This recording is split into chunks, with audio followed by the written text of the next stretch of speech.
Bismillahirrahmanirrahim. Keliniz, Sadır balam kelinizdir.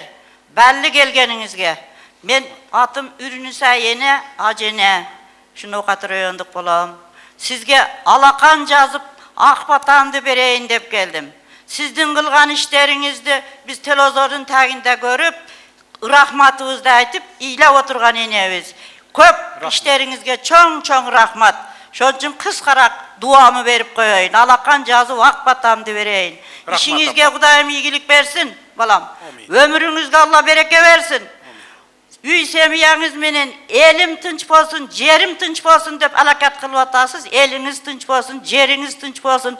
Sizdin kılgan maksatlarınızdı bari Allah Taalam amin dep atkarıp Allah'ın aldında, eldin aldında Allah'ın yüzünüzde jarık kılsın.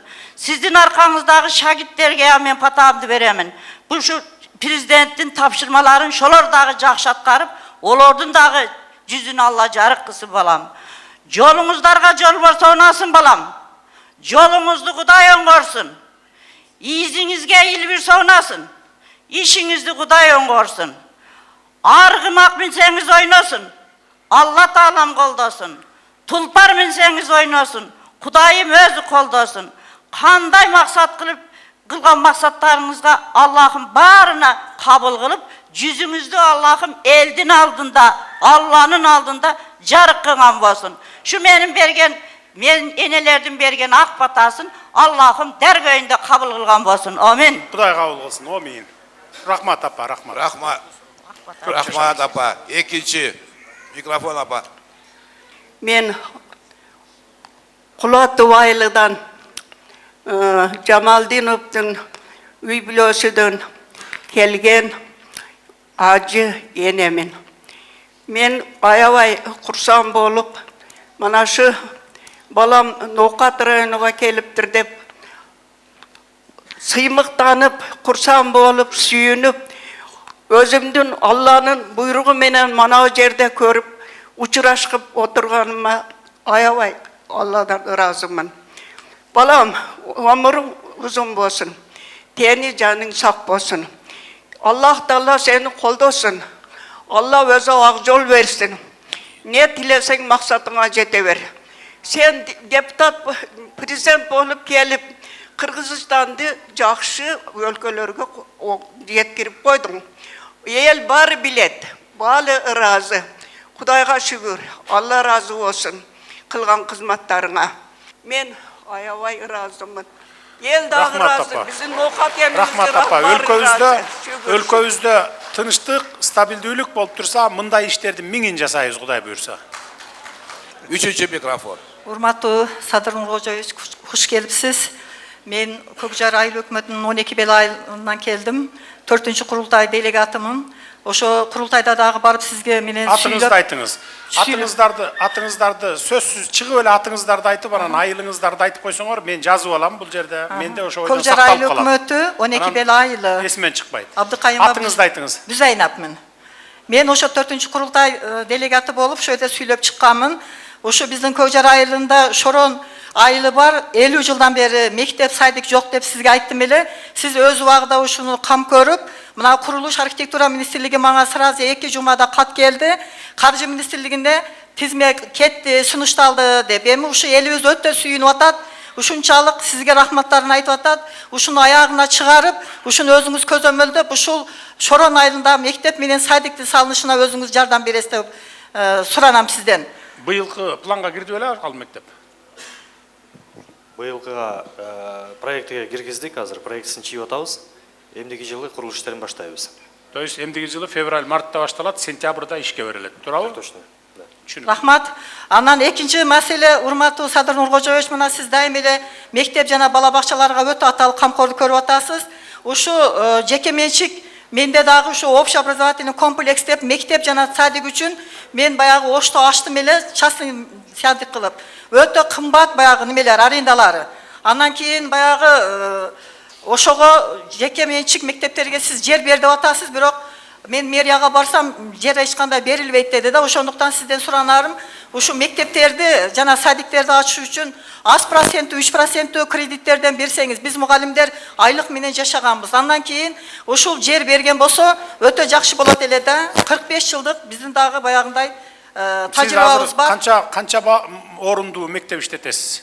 100 орунду мектеп жана 100 орунду балдар бакчасы. Ошто иштетесиз, э? Ош болсо шаар. дагы боло берет, Кызылкая кайсы болсо боло Азыр берет. бүгүнкү күндө иштетип атасызбы? Азыр Кимден аренда алгансыз имаратты? Пандемиядан кийин токтоп калды да, урматтуу Садыр Нуркожоевич. Себеби баягы 1 жыл, 1,5 жыл анан баягындай немелер өтө кымбат экен. Азыр фактически иштетип атасызбы? Фактически ооба, ошону Кимден аласыз имаратты арендага? Кымбат деп атпайсызбы? Кымбат. Элдерден- Мэрияданбы же? Элдерден алабыз. Жеке жактардан. Ооба да, Жеке жеке жактардан болсо анда мен Кымбатта бир иш 3 албайм. 4 миң доллар. Ошондуктан баягындай аз проценттүү кредиттерди беришиңизди суранат элем да.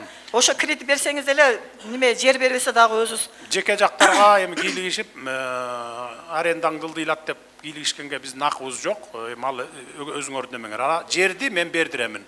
Анткени биз азыр Ошто канча 10 мектеп салып атабыз, э? Сентябрда 10 мектеп ишке берилет.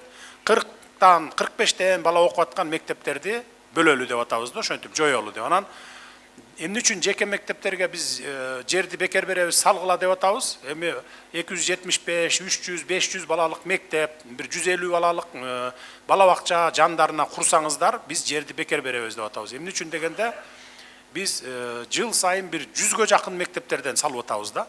Анан анын бардыгы эле мугалим, анын свети, көмүрү жана башка болуп отуруп республикалык бюджетке аябай оор келип атат да. Жылдан жылга мектептер көбөйүп атат, бала бакчалар, баягы больницалар, ооруканалар.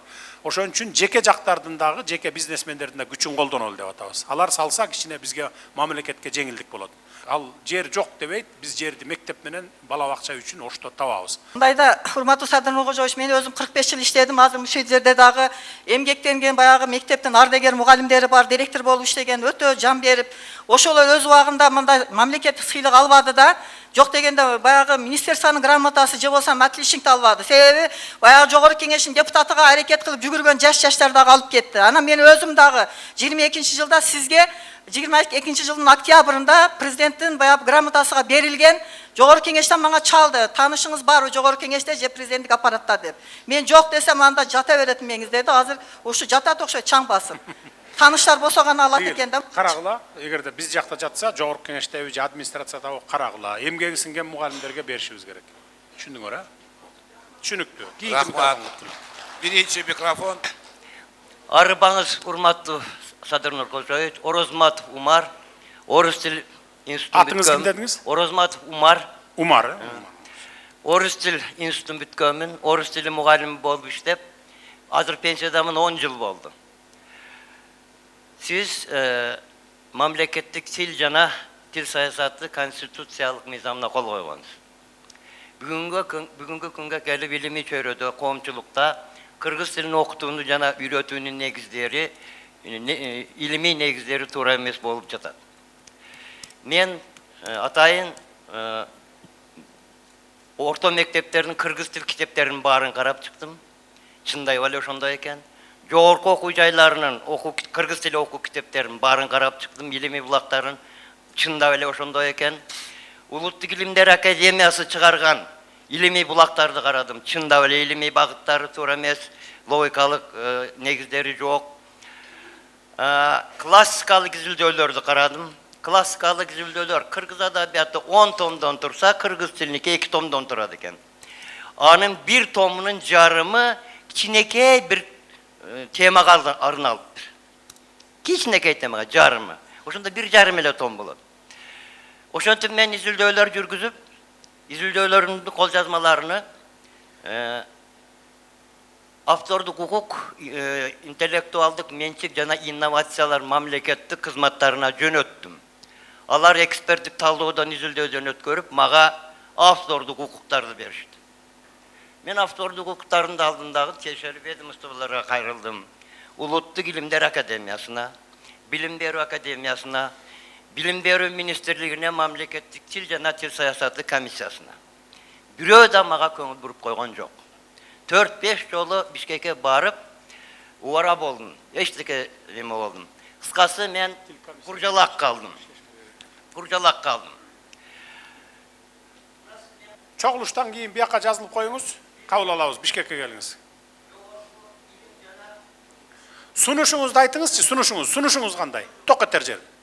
İlim Ministri менен жогорку bilim жана innovatsiyalar ministri birgelikte meni kabul alıp, men avtorluk Азамат, hukukunda уюштургула, агартуу министри менен билим берүү министри экөөнө жолугуп турасың. Атыңызды Мен айтыңыз. 20 жылдан Умсун аятым Кулатов айлык мектеп. 20 жылдан бери мен сатып алган жеримди, зданияны, магазинди, эски сөлпө салган магазиндин жерин чече албай жүрөмүн. Мен ушул мына ак барактай боюнча тек паспорт алган эдим, жолдошум өтүп кетип 2004-жылы. Азыркы мезгилде мен тек паспортум мына акыбалга кеп калды. Соттошуп жүрөмүн, прокуратурада жүрөм, башка да жүрөмүн. Кыскартып айтканда, конверт шунча болуп кетти. Үйдө дагы жарым неме турат. Мешокто кагаздарым. Кыскача айтайын, азыркы мезгилде Ош областык сотуга кайрылсак, Ош областык соту нокатка берип, нокаттын прокуратурасы күнөөлүүлөрдү тапты. Бул жерде күнөөлүүлөр мөөнөт өтүп кетти деп кыскартып койду Нокат район прокуратурасы. Мен ошол 268 берене менен Ошко межрайонго кайрылсам, канаттандырууз калтырды. Энди кечээ дагы 1-апрелде облус сотко кайрылсам, алар дагы канаттандырууз калтырып атат. Ал судьялар тыкыр карабай туруп эле канаттандырууз калтырдат. Себеби бу жерде күнөөлүүлөр табылып атат, мойнуга алып атат. Жер адиси эмес, Эргешип Азиз деген, Айлөкмөт, Муратов, Ажибаев, Аким деген, Мамадияр деген үшөөбү бул жерде дагы жазылып турат. Прокуратуранын токтому бар, ошо токтомдо бардыгы жазылган. Облустук деңгээлде чечилип атабы азыр? Жогорку сотко жете элекпи? Облустук деңгээлге жазсам, облустук деңгээл канаттандырып. Түшүнүктүү. Мен 5 күндөн бери кыдырып жүрүп, бир нерсени байкадым. 95% ушу област, район, айыл өкмөтүнүн эле деңгээлинде чечиле турган маселелер экен мына ушулар.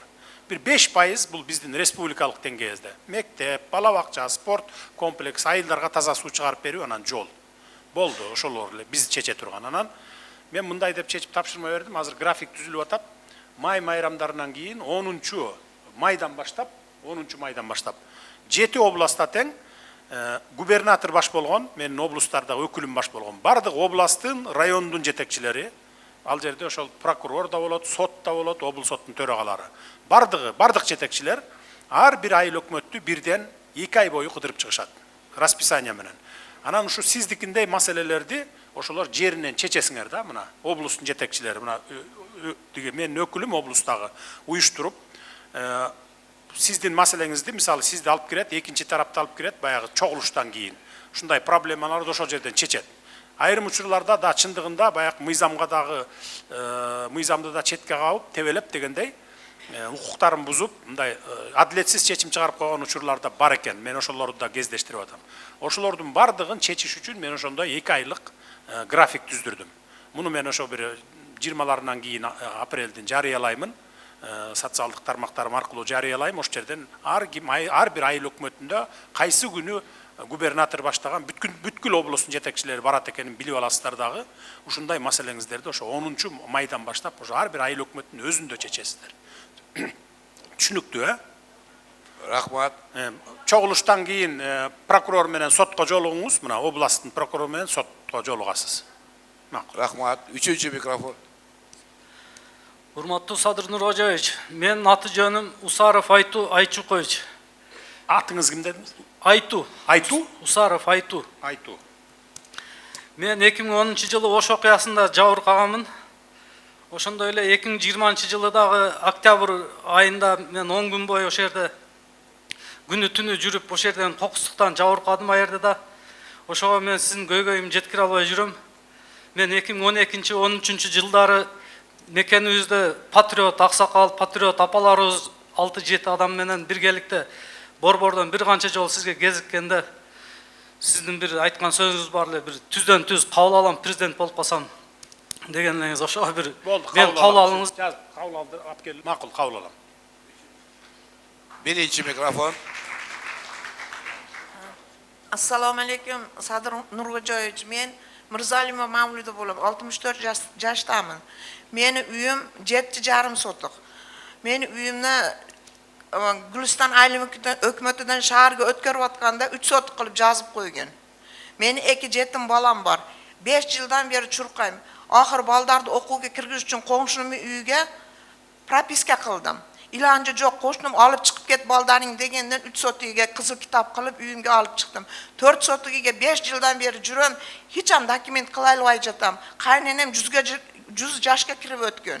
Özüm 64'ge kirdim. Uyum hiç dokumenti bütbay atat. Bitte meniki emes. Aş Gülistan aylı hökümetten şaharga ötken juda köp adam şunun arkasından çurkap жүрөт. Sizden surany şunu bir jardan berip koysoňuz. Siz közömölgü alыңыз. Az çoğuluştan keyin kabul alыңыз bu işini. Anan sizlerden ayыл hökümetke oblustun jetekçileri gelgende şunu çeçip bergile da. Al jerde bardığыңар bolosуңар da, hakim da bolot. Hiç kim bir-birine şıltay albaysыңар da, bir zalga girip durup, ona çeçesiңар şunday masalelerin bardığın. Boldu, çeçip beret аны karap, çeçip bergile probleması. Hoş gelipsiz, urmatlı Prezident Sadır Ruhraçoviç. Ben Saliyev ayından Zuhur Aycebim. Men meselem Urkaya Saliyeva jönde bilesiz. Jakında okudum. 5 yıldan beri ünüm jetpegen kabarım sizge. Muzeyin жаңы салып атабыз. Rahmat, oşonça köngül burup kabul alganыңыз üçün. Muzey kaçan baştalat эле? Азыркы учурда акча каражаты бөлүнүп атат. Жакынкы күндөр уже баштайбыз. Күзгө чейин бүтөт, ha? Күзгө чейин бүтөт. Üçüncü mikrofon. Men Kırgız Ataylı'nın turgunu Taşmatova Nargül. Urmatlı Prezident, biz ipotekaga üy alıp 2023 yılı 430 mingden 1,5 ming adam akçabızды tögüp, anan üyüz dağı berilbey jatat. Mamleketlik nemen dağı tökkönbüz, 8%'lik nemen içi. Kaçı bir nemelerden nemesi menen Kanıbek oğlu neme? Karmalıp kamakka turup kalıp atat dağı je üyüz yok, je akçabız yok. 3 yıldan beri sürülüp жүрөбүz. İpoteka var mı bizde? Kayakta ipotekanın emesi başçısı.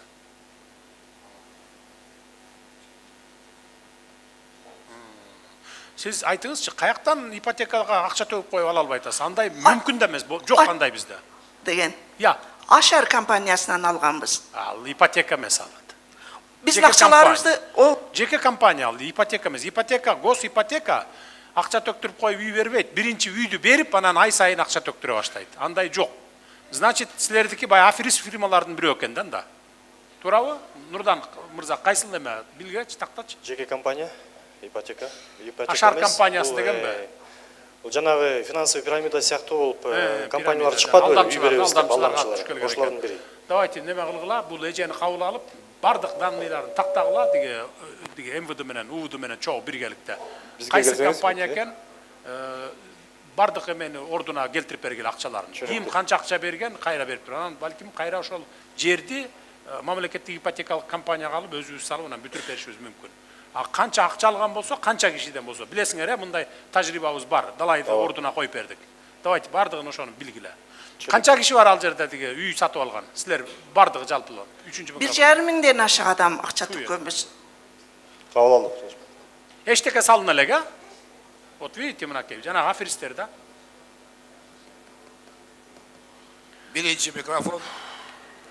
Assalamu alaikum, урматтуу президент, assalamu alaikum жалпы жыйын катышуучулары. Менин атым Манас. Мен жалпы сиздердин көңүлүңүздөрдү этникалык кыргыздардын аттан бурмакмын. Урматтуу Садыр Жапар Нуркожоевич, сиз жакшы билесиз, этникалык кыргыздарга канчалаган жеңилдиктерди кылып бердиңиз, канчалаган жардамдар берип жүрөбүз. Бирок азыркы ушул туруштагы көйгөйлөргө токтолуп кете турган болсом, 1 жаштан баштап 18 жашка чейинки балдар, уул кыздарыбыз бүгүнкү күндө паспорт алууда көйгөй жаралууда. Айта турган болсок, ата-энеси бала төрөлгөн малда ата-энеси Тажикстан жаран экен деп туруп, азыр паспорт жашыга жетип же загран паспорт ала турган болсо, Тажикстандан маалымат кат, Тажикстан жарандыгы жок деген маалымат кат талап кылууда. Бул маалыматты биз Тажикстанга жөнөтө турган болсок, бир келсе 6 айда келет, келбесе келбей эле калып жатат. Себеби бул жараныбыз Кыргызстанда төрөлгөн, Кыргызстан көөлүгү бар. Кыргызстанда торолгон, ушул жерде садикте окуган, ушул жерде мектепти бүтүргөн, ушул жерде даже коллеж менен университетте окуп жатат, бирок Тажикстандан бизден шону Түшүнүктүү. Кайрылмандар боюнча бул биздин администрациянын иши экен, Азамат. Сиздин ишиңиз жана комиссия менен иш алып баргыла. Бул мыйзам 2007 жылы мен жазган мыйзам. 2008 жылдан баштап иштеп келатат. Кайрылмандар келгенде дароо эле паспорт берилет, кайрылман деген паспорт, эки барактуу көк паспорт. Андан кийин 1 жылдан кийин анын кыргыз экени, жети атасынын өзү биле турган экени далилденгенден кийин баары тастыкталгандан кийин анан биз паспорт беребиз да. Канча жылдан бери ала албай жүрөбүз дейсиңер? Биринчи микрофон берчи. Бул азыр учурда бардык жарандарыбыз немеге тапшырса, паспорт тапшырса кайтып посольстводан справка алып келгиле деп туруп бүгүнкү күндө. Азыр мынанда менин колумда бүт документ бар, такталып факты менен. Бул түшүнүктүү. Муну комиссия чече турган нерсе, азамат тез карап этникалык кыргыздарды чечип бергиле, паспорттарын бергиле. Муну лично көзөмөлүңүзгө алыңыз. Комиссия менен биргеликте иш алып барыңыз. Рахмат. Экинчи микрофон. Assalamu alaikum. Sadır Nurgözoyev, kuş geldiniz Nokat şahrına. Men Kökbel Aile Hökümeti'nin Nasir Nisan ayılından bulum. Familya Musayip Turgunbay. Bir mesele menen iki sorum var da. Bizde taza su yok, ağın su yok, kayrakı aile hükümet. Bizde hiç ağın suyunu bilmeyiz. Tolga bulaktan, kırattan su içiyoruz. Oşağa canınızdan 8 kilometre ılıydan akbura ötüt. Karasu rayonuna karayız. Biz Nokat'a karayız. Oşadan bir investor balağı xila yıldan beri bir su ap kelgen. Bunda nasostor menen. Oşanı Palunoy dep girip kalan eken başında da nemesi dokumenti. Hazır emi oşanı pitoy kılıp berile desek Bişkek'e varat, o yerge varıp pitoy kılal ve etçat. Biz oşda 2 rezervardı, eldin koldosu menen ballar 200 tonun altından 2 rezervar var. Oşağı kuyup berse, içe turan kılıp berseniz jakşı olotulu. Dokument бүтүрүп берсеңиz. Жергиликтүү бийлик силер жана 10-ундан баштап кыдырганда бул маселе боюнча абдан тактагыла дагы, анан Бишкектен чечиле турган болсо, срочный порядке Бишкекке жөнөткүлө. То есть поливнойду суга эмеге питьевой деп которуп бериш керек экен да, туурабы? Туурабы? Урматтуу президент, бул маселени карап атканбыз. Биз азыр комиссия түзүлүп, азыр изилдеп, анан кийин тез арада чечкиле да. чечебиз. Ташбакадай болуп жүрө бербей, бат-баттан чечпейсиңер мындай маселе. Өзүңөр чече албасаңар жөнөткүлө, Бишкек чете турган болсо. Бишкек чечип берели. Urmatlı Sadır Nurgözoyev, biz Kökbel Aile Hökümeti'nden mınau darada 11 kem var da, o şehirden bir günde 200-300 ko ötөт. Biz abiyezge yol bergenbiz, sırt dep koyat, oşka karagan abiyez yolumuz var. Oşo menen kattagıla dep, o köp жылдан beri kattagı, oga işine biz gilişmeyiz.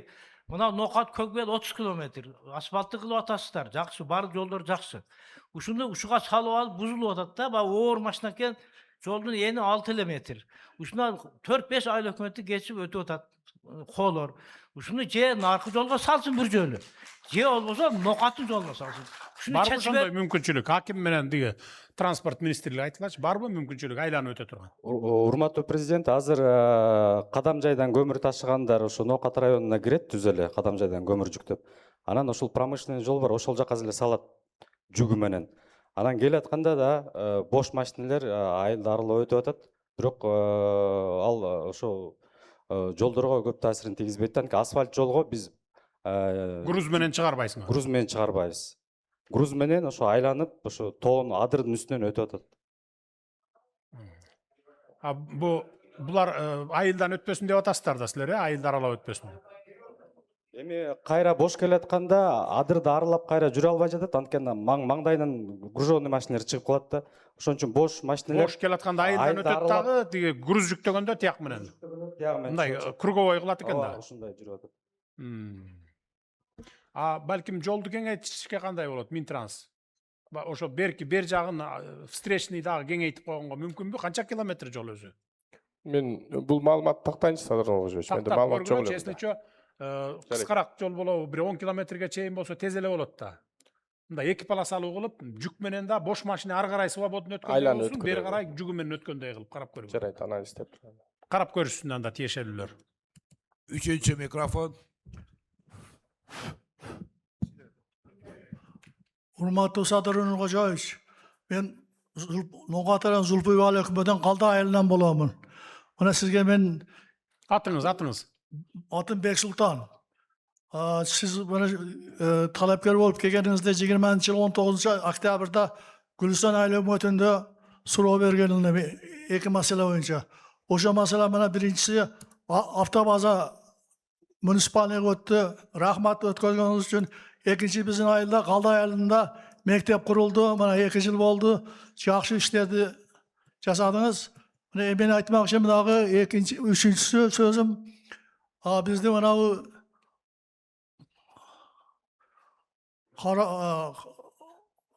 astagfirullah bala bakçamız yok.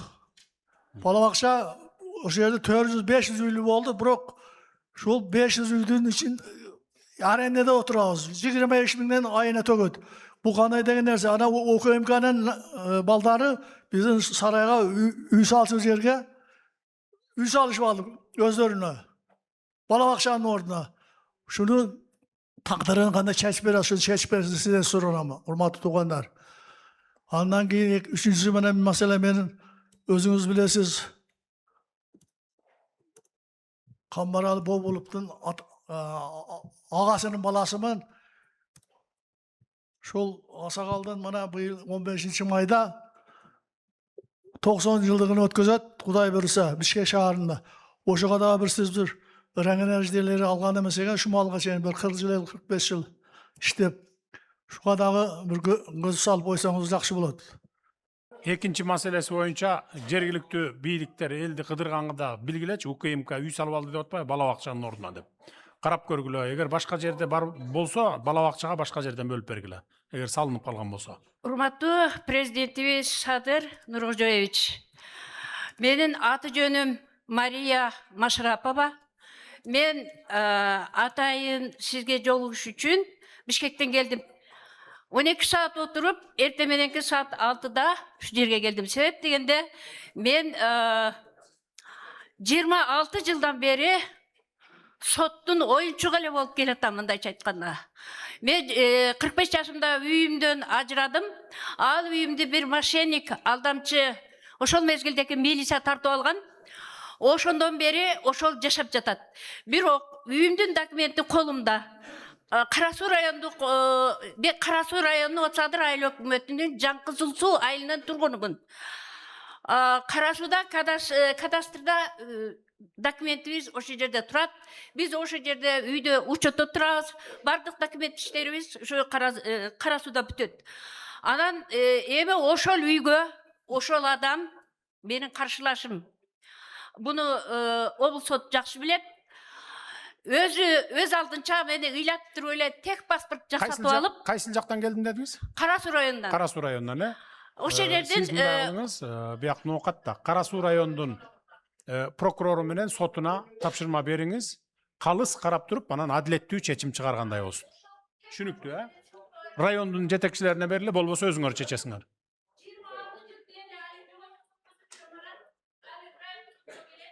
Түшүнүктүү болду. Чогулуштан кийин сот менен прокурорго жолугасыз. Рахмат. Üçüncü mikrofon. Саламатсызбы, урматтуу Садыр Нуркожоевич, Ноокат шаары Дуанаева Гүлнара. Мен сизге кайрылган себеби, мына биздин Ноокат шаарында бир центральный көчөдө немебиз бар, воздушный переход курушуп атат, бирок республиканский бюджеттен акча бөлүнбөй, ошол переходторубуз бүтпөй турат экен. Бір документтер бар, бирок республиканский бюджеттен акча жок, бөлүнбөй атат. Эмне дейсиз? Переход? Да, бана центральный көчөдөгү переход. Подземный или воздушный деген переходу бар да. Бүт документтер бүткөн, республикадан акча жок үчүн азыр токтоп калыптыр. Ол бир. Так, мындай кылалы азыр. Могу жанакы немеге 3 миллион доллар бөлөлү деп эдикпи? Ошонун ичинен алып туруп Минстрой эле куруп койсоңор болот деми. Туурабы, кура аласыңарбы? Кура алабыз. Надземный же подземный кылып кура аласыңарбы? Кура алабыз. Болду, ошонун эсебинен куруп берип койгула. Центрга, центрга деп сурап аташыңар. Айланма жанагы. Кольцевой, Садыр Нуркожоевич, уруксат берсеңиз, биз сметаны кайра карап чыгалы дагы, жакын арада сизге предложение. Бул зданияныкында карап чыккыла, бул эменикинде карап чыккыла, экөөнө жеткидей кылып бөлүп берели акчаны анда. Жарайт. Макул. Айтыңыз. Станов айыл өкмөтүндө Чыңгараев деген пионер лагерь болгон, бул 70-жылдар курулган. Ошол мезгилде айыл чарба министерствосунун профсоюзуна карайт экен эле. Азыркы күндө эме болуп турат да, кароосуз болуп, кыскасы өтө начарак болду. Ошону билим берүү тармагынын профсоюзуна берсеңиздер, биз өзүбүз бюджетибизден ремонт кылып, сонун ишке киргизип алабыз. Кимге дейсиз? Профсоюзга дейсизби? Ооба, биздин билим берүүсүнө. Айыл чарбадан билимдерге өткөрүп бериңиздер. Көрдүк го Союз чачырагында 30 жыл. Ошондой болуп жатат. Ошон үчүн биздин билимдер тарап Биз азыр профсоюздукун тескерисинче управделамиге алып, мен өзүм жеке көзөмөлдөп, бүт лагерлеринин бардыгын заманбап кылып куруп келатабыз. А профсоюздар 30 жыл бою миллиарддаган, триллиондогон сомдорду жеп коюшуптур. Азыр биз жедирбей ошонун баарын, путевкада бердирбей ошонун акчасынын бардыгын ушундай лагерлерге жумшап келатабыз. А сиз кайра профсоюзга сурап атасыз аны. Сала албайсыңар профсоюз. Мен жазып алдым. Кайсы айылда дедиңиз? Исанов айыл өкмөтүндө Чыңгараев лагері. Жок, айылын атын айтыңыз. Исанов айыл өкмөтүнүн Теске Кожеке. Кожеке айылы да? Ооба, Кожеке айылында. Кожеке айылы. Болду, түшүнүктүү. Санэпиднадзор боюнча бизде мына текшерүүлөрдү мониторинг киргизип койгонсуздар го. Ошол боюнча бизде ашканаларыбызда бүт тазалык жок болуп, антисанитария болуп кетти да, мониторинг киргизгениңиздерге себеби. Ушуну сиздерден сураныч, хотя бы бир кварталда бир рейд жүргүзүшүп, ошол Санэпиднадзор текшерип берип турса дейм да, тазалык боюнча. Өтө начар. Садыр Нургожоевич, буга сиз жооп бергенсиз. Санэпиднадзор болот. Сиз жооп бергенсиз. Рахмат. Биринчи микрофон. Assalomu alaykum, Nurxo'jayev. Men No'qat rayonining Zulfiy ayыл өкмөтүнүн Карагай участкасынын Калдай айылынын тургуну болом. Атым Арзыбек Орозов. Биздин сизге кайрыла турганыбыздын бир эле маселе менен келдим. Биз Карагайда 3 жыл тарыхы бар элбиз. Жашап келгенбиз. Азыркы күндө кызыл китептерибизди ала албай жүрөбүз. Соттошуп, соттон буттук, улуттук парк менен соттоштук. Бар буда губернаторам курста, акимам курста, барды курста. Бир гана сизге үнүбүз жетпей атты да, шу жер маселебизди чечип берсеңиз. Эмне жер? Жер үй салгангабы, эмне? Биз ошо мурунку жашап келген адамдар 2000 системный токтомдуга кирген 2003-жылы. 74 кожолук. Ошону чечилбей келатат да, шу күнгө чейин.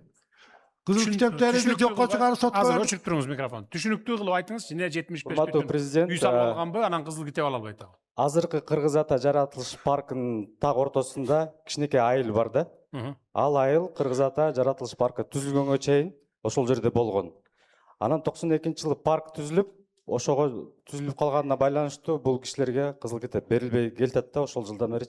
Бирок биз чечүү жолун сунуштап, азыр министрлер кабинетине токтом долбоорун киргиздик.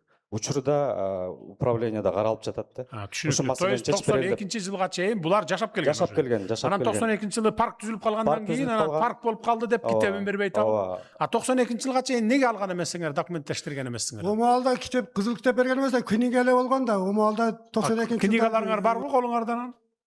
Жашаган элдердин немелери барды го. Түшүнүктүү. Анда срочно эмени токтомду чыгарып бергиле. Себеби дегенде булар бар басып алып анан өзүм билемдик кылып салып алса бир жөн эле анан. Мурда турган үйлөрдү зачем анда бербейсиңер анда?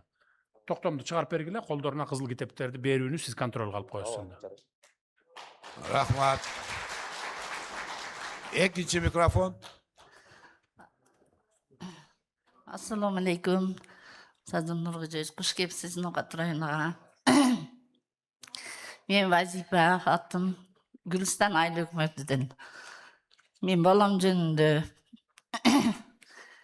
1994-жылы балам 2024-жылы Roza'da işe kirген, okudu bitirip gelip az vakitini işte ötkanda pasta akıp koyuştu. Moynuga albay 6 ay kamalıp İlavamız. Sotqa berdi, sotqa barsak ve pasta bak. Emne menen подставить etdi? Ne emne menen? Жалган мен машинесini aldı da tursa puldu sap koyuyordu. Havası men alayım desin. Emne salып mı? Акчаны сап койгон болгон болот. Балаңыз ким болуп иштейт дедиңиз? Тергөөгө эмиле жаңы кирген эди. Родудан. Родуга кирип, эми жаңы эле ишке кирген жерден ушундай кылышты. Сизге кайрылган себебим ушу баламды иштеп. Азыр биз ата энеси элдин коюн топтоп баккан адамдарбыз. Акыйкатты талашып, мойнуга албай. Өчүрүп тургулачы микрофонду. Айткылачы, эмне болду эле бул? Качан, кайсы убакта, эмне болду? Айылдык милицияда иштеген балаңызбы? Садыр Нургожич кечеде көтөрбөйлү, Нокатта Көкжар айылында айылдык милиция бөлүмчөсү бар. Ошол жерге Facebook жана башка социалдык тармактарга начальник баарынан акча токтоп, взятка талап кылып, ошонун баары талап кеткен да. Ошонун баарын тең тергөө жүргүзүп, анан кийин сотко кеткен материалдын баары тең. Булар 7 сотрудникке айып угузулган да, ошонун арасында. Бу кишинин баласы эмне болгон? Аз камактабы же? Азыр мен чыгып өзүм кабыл алайын, тактап билейин. Жок, камактабы балаңыз азырчы? Алып чыкты, бирок чындыкты алып чыкты да менин балам мойнуга албай миллионду төктүк. Сотуйбуз жер, бисала турган жерибизди сатып, балам азыр кой кайтарып жүрөт ыйлап. Неге чындыкты талашкан адамдарбыз? Койчуманбыз өзүбүз. Соттор адилеттүү териштиришиңер керек. Адилеттүү териштирип, чын аныгына жетип туруп, анан калыс чечим чыгарып коюшуңар керек. Калыс карап, адилеттүү чечим чыгарышыңар керек. Түшүнүктүү, Түшүнүктүү. Рахмат. Üçüncü mikrofon. Сыздарбы, урматтуу Садыр Нуркожоевич, кош келипсиз биздин Ноокатта, Ууматка дегенже айтып коеюн. Билесиз, мен 3 жолку курултайдын делегатымын, мен ошол жерде дагы сиздерге күлкүлүү кылып атып айттым эле. Азыр дагы элим мени күтүп турат, бул эмнени айтат экен деп. Мен айта турган нерсе, биринчи сизге барганда ошол жерде колуңузду кармап атып мен сизге бердим эле, ошол нерсе маткарылбай калды. Эки эле нерсе маткарылбай калды. Биринчиси суу маселеси. Лоток дегенде суудун министри бар болгонбосо туура айланайын жооп бер. Президенттин астында. Лоток көмүлгөн жок, лоток коюлган жок, турба коюлган жок. Bir mesele. Екінші мәселе, Садыр Нуркожоевич, мына жерде bizde поликлиника деген бар. Семейный баягы адамдар текшерилип, больницага жата турган жерде 60 сотик жерди, 10 сотик жерди бирөө алып алган. Алып, ого крышалар баягы эле министерстводон дагы эле баягы жогору жактан да. Байкуштар сотко берип, тергөөгө берип, нар жактан токтотуп кой деп токтотуп койду. Экинчиси бул. Үчүнчүсү эми мына мен сизге айттым эле, Жаманадыр деген жерде 270 гектар жерди Айбек айылы, Кашкалдагы айылы бардыгы мага берди. Шуну алчы, шуну Садыр Нуркожоевичке жеткизчи, айтчы ушул жерге спутниковый микрорайон курайлы деп. Биздин түштүк тарапта болгону 4 сотиктен жер берилген суулуу жерге, 10 сотиктен кайракы жер берилген. Ошол жерин ыраа көрүп, ушул жерге спутниковый микрорайон курулуп калсын деп атат. Бул спутниковый микрорайонго мамлекеттен эч нерсе кетпейт. Бизнесмендер салып беребиз, ушул жерди өткөзүңчү тезирээк ушул жерге салайын. Эгерде биз ушул жерде сала турган болсок, 500 гектар жер болот экен. Эки коктун ортосун толуктаган болсок, бул жерге 320 миң калк батат экен. Мына чоң нерсе турат. Урматтуу Садыр Нуркожоевич. Эми эң акыркы нерсени айтып кетейин, мына бизде көрүп атасыздар, СПИД деген нерсе дагы бизде. Оорудун бардыгы бизде, Нокат районунда. Бул каяктан келип чыкты? Мына сизге жетелек бул нерсе эч ким айтпайт экен. Санапстанция деген нерсеге укук бербей койгон. Себеби санапстанция барып аптеканы дагы текшере албайт экен, столовойду дагы текшере албайт экен, ресторанды дагы текшере албайт. Оларда укук жок экен. Алыш үчүн оштон барып сатып алыш керек экен. Санэпидемстанция неге текшере албайт антип? Санэпидемстанцияга бүт укуктарды бербедик белек текшерүү. Текшере алат. Любой момент текшерет. Район, область, республика, санэпидемстанциянындай жок, текшере албайм, анан областтан уруксат алам деген жок андай, текшерет. Санэпидемстанцияга биз таптакыр запрет койгон эмеспиз. Алар любой момент текшерет. Күнүбү, түнүбү. Макул. Ассаламу алейкум, Садыр Нуркожоевич. Мен Ноокат район Көкбел айыл өкмөтүнөн Маликов Токтоназар атым. Мен айта турган сөзүм, биз дагы эл катары миграция болуп бала чакам менен Россияда жүрүп, кичине тыйын тыпыр таап, келип бул жерден бир магазин сатып алдык эле базардын чекесинен. Бардык документтери бар эле, анан ошону незаконный деп сүрдүрүп бузуп салды. Ошону анан акимге бардым, городской баягы немен жетекчисине бардым, бирине шылтап, бизде жер жок азыр. Касыман алып берейин деп, ушундай неме кылып атат. Биз ол өзүбүздүн пулубузга гана сатып алганбыз. Бул мамлекеттин жери эмес эле, башка меселе. Ошону мына базар салынып атат, ошонун ордуна бир ошол жерден бир место кылып береби, кандай кылып ошого бир компенсация кылып берсе деп. Аким, көңүл буруп карап койгула, сиз сатып алып атканда документтерин караган жок белеңиз? Бардык документтер бар. Мурда дейт, незаконный кылган булар. Ошолорду соттош керек. Эми биз каяктан билебиз? Мен документин карадым, бардыгы документке ишенип турган кийин сатып алдым да мен. Карап туруп чечип бергиле маселесин. Добросовестный покупатель экен да, туурабы? Мурункулардыкын дагы текшерип көргүлө. Ооба, акимге жолугасыз. Рахмат. Üçüncü mikrofon. Саламатсыздарбы, урматтуу Ноокат айылынын тургундары жана урматтуу башчыбыз президент Садыр Жапарович, Садыр Нуркожоевич. Мен Аксы районунан Торгай айынан Өктөмкан. 6 жылдан бери өмүрүмден солум акчам көчөдө калып атат. Аркаңыздан 3 күндөн бери чуркап жетише албай атам. Кудай насип кылып жеткичти, Аллага шүгүр болсун. Мен 90 жылкы кызымдын көзү көрбөй калдымдан кийин өз абдан билимдүү кыз, үлгүлүү кыз болчу. Жалал Абад университетинде жалаңыз отличием менен бүткөн. Covid-19-тан кийин көзү көрбөй калды. Оорду артынан. Эмнеден кийин дейсиз? Covid-19-тан кийин оорду артынан көзү көрбөй калды. Ковидтен кийин. Ошол себептен мен сизден суранарым. Биздин Торгай айылында мыйзамсыз жерлер бар эле. Мен ушул кызыма участок сурап, чуркап жүрүп, жалпы аянты 62 сотук жерди мен өкмөттүн муниципал чарбасында өткөрүп бердим. Мен жардам менен өткүзүлдү. Эми ошол жерден үйүм жанында болгон үчүн ушул кызыма жалгыз балам жанында болсун, бирөөдүн кароосуна муктаж деп ошол жерден участок бериле десем, ал жерде 3-4 адамдын мыйзамсыз соода түйүн жерлери бар экен. Жең ичинде жашыруун түрдө мага бут тосуулар кылышып атат. Ушул маселемди Кайсы жерде дейсиз? Торгай айылында, Коштой өлкөтүнүн Торгай айылында, Аксы районунун. Ушуну жеке көзөмөлүңүзгө алып чечип бериңчи, сизден өтө суранычы үй бүлөмдүн атынан. Жолдошумду 20 жыл арызын алып койчу. Менин атым арызын алып. Хорошо? Макул. Арыз жазып коюңуз. Birinci mikrofon. Саламатсызбы, президент ажообуз. Мен Касымова Гүлмира. Балам Жамшитул Эржигит. Ушу балам СИЗОдо 1 жыл 8 ай турду. Жапаров Дастан участковый баламды күнөөсүз мойнуна коюп, Нариманга апарып, күч колдонуп баламды ушундай кылды. Жапаров Дастан ол кыз менен көңүлдөш болуп жүрүп, ол кыздын баласын багып алыптыр. 4 жыл болду баласы. Менин баламдын 3 баласы бар, эгиз. Менин балам азыр ушул турда камакта турат. Мен иш жерге үнүм жетпей атат. Мен немеге бардым, Бишкекке бардым, ак үйгө барып кире албай келдим сизге. Прокуратурага кайрылып атам, Ошко кайрылып атам, Кара Суга кайрылып атам, иш жерге үнүм жетпеди. Балам камакта турат. Сизден ырайым Эмне болуп камалды? Эмне болуп? Ошону толук айтыңызчы, неге болду? Ошо Жапаров Дастан ошо кыз менен көңүлдөш болуп жүрүп, ол кызды төрөтүп алыптыр, төрөтүп багып алыптыр. 4 жыл болуптур баланы төрөтүп алганына. Менин баламдын 3 баласы бар. Менин балам Россияда иштеп жүргөн. Мигрант болуп, бул кыз ушул жерде болгон иш. Ол кызды төрөтүп алган. Дастан Жапаров. Балаңызды эмне деп күнөөлөп атат анан? Менин баламды ошо кыздын атасын аныктап бересин деп, ол кыз менен бала болгон эмес экен бул жерде. Менин балам Москвада болгон. Бул кыз Кыргызстанда болуп атат. Жапаров Дастан ол кыз менен өзү жүргөн экен. Кулук жала болуп атат бул жерде. Милиция.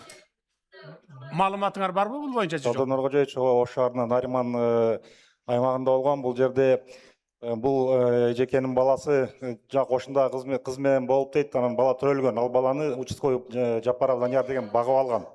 Эми ал териштири туруп, бул атасы ата эмес, ошону тастыктап бериле деген болуп атат. Бул азыр соттук кароодо бул иш.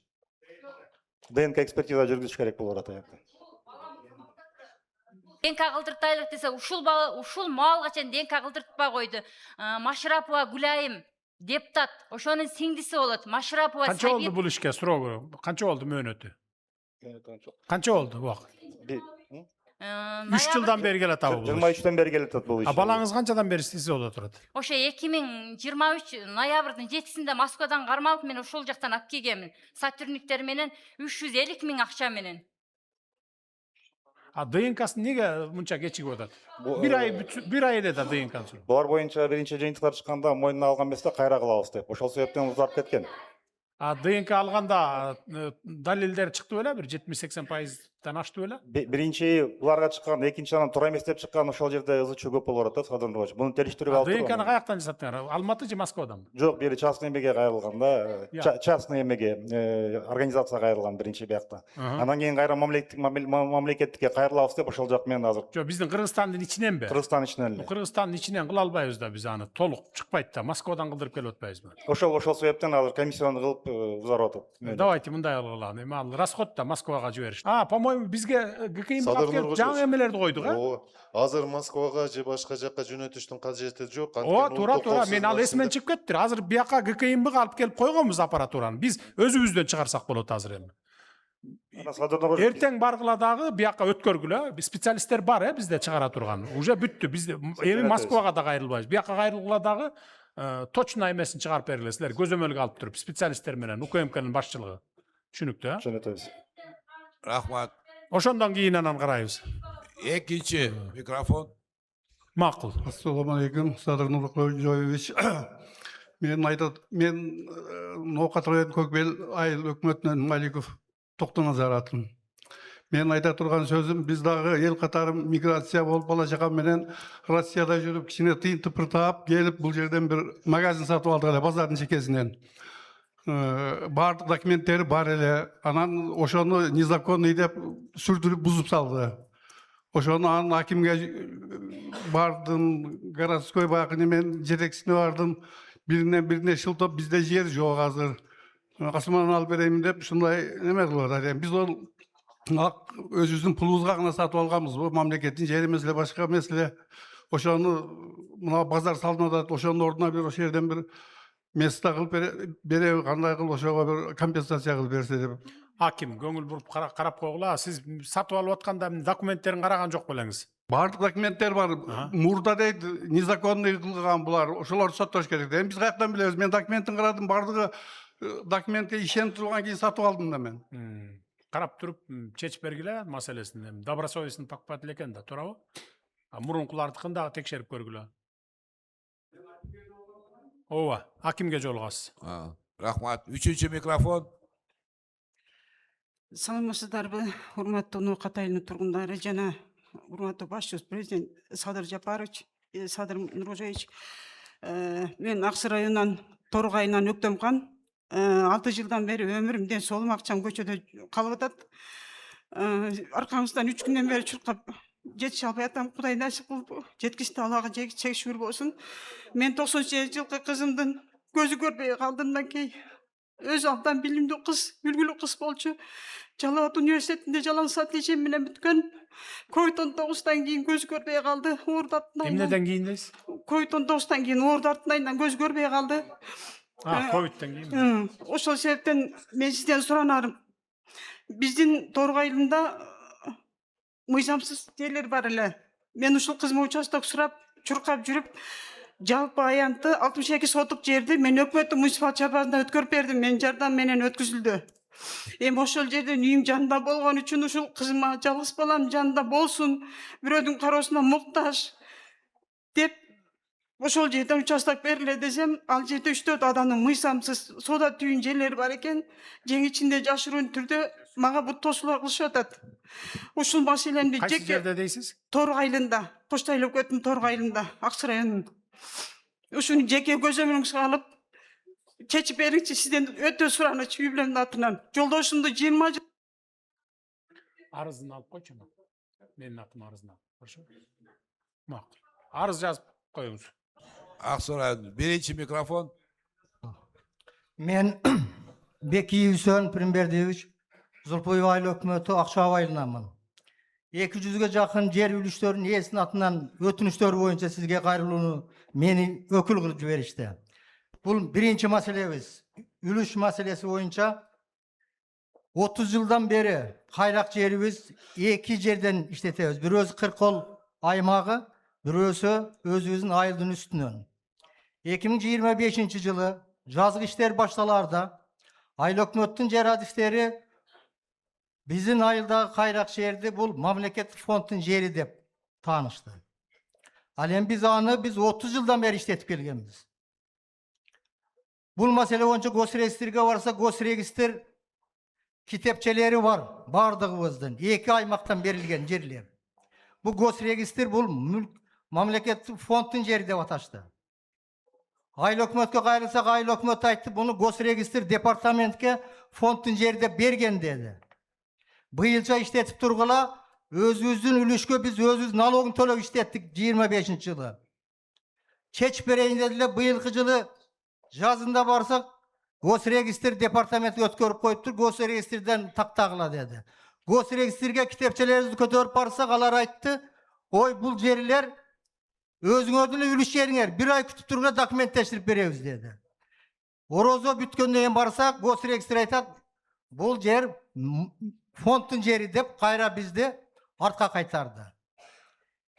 Budan geldi departament жердин үлүш ээлеринин жерлерин аукционго өткөрүп кайра бизге аренда катарында берип атат. Айыл өкмөтү былтыркы жылы жер адисин берип Кыркол участкасында жерибиз тартып келди, 8 гектарга жакын жерибиз чыкпай калды. Ошол 8 гектар жердин изи жок. Жерибизди фондко өткөрүп, азыр элибиз өзү кайрадан өзү налогун төлөп атат үлүш жерине. Бул биринчи маселе. Экинчи маселе kanal boyunca SSR Gulardın murun Rusya kolxozunun demilgesi menen İsanov ayıl hökümetinin uzunluğu 10 çakırımday kanal kurup gelgenbiz. Bul en çoğun akçağı jana uçpay ayıldarını kamsı kılmak. Tileke karşı siz Sadır Nurkocayev. En jogorku mamleket dengelde meseleler çek. Tajikistan'ın Özbekistan'daki çekelalar çekti. Ayıl hökümetlerinin arasındaki su meselesi uşul jerde çeçpey. Bu su 3 mamleketler aralap ötkönüne gelet. Tajikistan'dan çıkıp Kırgızistan'a varıp, anan Özbekistan'dan ötüp Kırgızistan'a gelgendey. İsanov'tan çıkat, Gengeşke varat, anan Zulpuyuk'a gelet. Түшүнүктүү болду, түшүнүктүү. Эми бул жергиликтүү бийлик чече турган маселе экен. 10-чу угуп туруңуз эми. Шундай кичинемдей тартипти сактап, мындай культурныйраак бололу, туугандар эми. 10 майдан баштап облустун, райондун жетекчилери кыдыра баштаганда ар бир облуста ошол кайсыл айыл өкмөттө чогулуш болуп атса, түз эфир болуп турат. Мен түз эфирден карап отурам ошонун баарын. Анан чечип атабы, чечпей атабы, ошону мен отчетун алып турам ошол жерден. Өзүм түздөн түз көрүп турам да. Түз эфир кылабыз. Улуттук телерадио компания кылабыз, ЛТР кылабыз, аны биз Бишкектен чечебиз. Түз эфир болуп турат. Ошон үчүн ар бир айыл өкмөткө ушундай проблемалар менен кайрылганда жетекчилер чечет. Жетекчилер область чече албаса, анан республика чечебиз. Кийинки микрофон. Экинчи микрофон. Hurmatlı balam prezident. Bizdin okat elibizge hoş gelipsiz balam. Menin adım Asanova Cibek. Kırgızat ayılınan bolam. Rahmat balam. Şunti beldin, mınanday gözünüz menen görüp, kulağınız menen uğup, hakiki adiletli padişah kendinizin belgisi bul balam. Rahmat. Allah razı olsun. Rahmat. Anan özüm kıskala problemim var da sizge ayta turgan. Ben bir yılda 2 balamı bir de jogottum. Biri 46 dele, biri 55 dele. Birinin 3 da bala kaldı. Bittasından 9 da bala, menen 10 da oğlum da bala ele da. Anam bunun oşta magazini var ele. Ölgönün üstüne gömgön bol baldarım ölgönden giyin, ошол baldardı bağıp durgan halki magazinde hem buzup taşladı halki buzçular. Buzup taşlap, narcakta salıngan korpus üylördün taginan magazindir nordun bergen ele halki neme. Doktoru vayıp Cengişbek'ti. Oşol bergen ele. Bala menen kalmaştırıp, mına şu jetimlerge ber, mına magazinin orduna magazin beresin, darıkanasının orduna darıkana veresin dep görsötken sürötüyen var. Halki Cengişbek'tin söylögen sözlörüyen var tilponda. Giyin şontip jürüp anan ol pütkönge çeyin, ol bala işten ayda alıp ketkenden giyin, alkiler berbeyim degenge öttü. Menin baldarım 9 bala, menin pensiyam menen yaşap atat balam.